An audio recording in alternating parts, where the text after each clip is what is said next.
আসসালামু আলাইকুম ও রহমতুল্লাহি ওয়া বারাকাতুহু।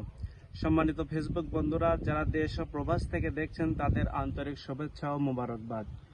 আজকে এমন একটি দিনে আমরা অবস্থান করছি যেটা হচ্ছে শবে কদর। আল্লাহ রসুল আল্লাহর হাবিব বলেন, 5টি রাত ইবাদত বন্দেগী করলে হাজার মাসের চেয়ে উত্তম। হাজার মাসটাকে এই সময়ে গুণন করা হয়েছে 83 বছর 4 মাস, তথা একটা রাত ইবাদত বন্দেগী করলে আল্লাহ পাক 83 বছর 4 মাসের অন্যান্য মাসের তুলনায় একটি রাত ইবাদত করলে 83 বছর 4 মাসের সওয়াব দিয়ে থাকেন। তো লাইলাতুল কদর হচ্ছে 21, 23, 25, 27, 29। আজকে হচ্ছে 29-এর তারাবি প্লাস কদর। তো আজকে আমরা অবশ্যই যে যতটুকু পারি নফল ইবাদত বন্দেগী, কোরআন তেলাওয়াত, জিকির আজকার অবশ্যই আমরা করব। আজ আমাদের শ্রীপুর দারুস সালাম বা বাইতুস সালাম জামে মসজিদেরও আমরা ইফতার মাহফিল দেব এবং ইফতার মাহফিলের পরেই ইনশাআল্লাহ তারাবি নামাজ পড়ব।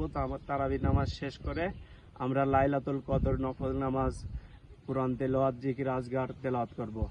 হাদিস শরীফে এসেছে, আল্লাহ রসুল আল্লাহর হাবিব বলেন, পরপর 3টা কদম রাখলেন মেম্বার শরীফে ওঠার সময়। সাহাবায়ে কেরাম জিজ্ঞাসা করলেন, ইয়া রাসূলুল্লাহ, ইয়া হাবিব আল্লাহ, আপনি পরপর 3টা কদম রেখে আমিন বললেন কেন? রাসূল সাল্লাল্লাহু আলাইহি সাল্লাম বললেন যে জিবরাইল আলাইহিস সালাম ওহীর মাধ্যমে আমাকে জানালেন যে যারা জীবিত অবস্থায় মা বাবা পেল এবং মা বাবার খেদমত করে তার জীবনের গুনাহকে মাফ করে নিতে পারল না, সে ধ্বংস হয়ে যাক। তখন আল্লাহ রসুল বললেন, আমিন, সে ধ্বংস হয়ে যাক। দ্বিতীয়বার সাহাবী জিজ্ঞাসা করলেন, ইয়া রাসূলুল্লাহ, দ্বিতীয়বার আমিন বললেন কেন?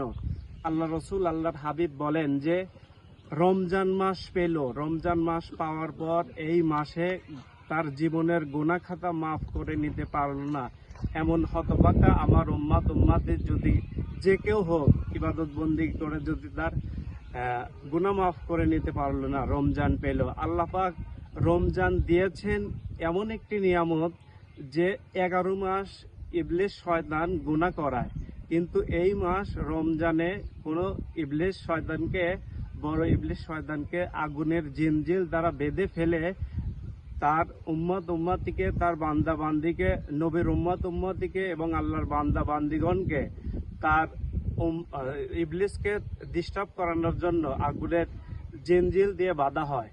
অতএব এই মাস পেয়েও যার জীবনের গুনাহ মাফ করে নিতে পারলো না, সে ধ্বংস হয়ে যাক। আল্লাহ রসুল তখন বললেন,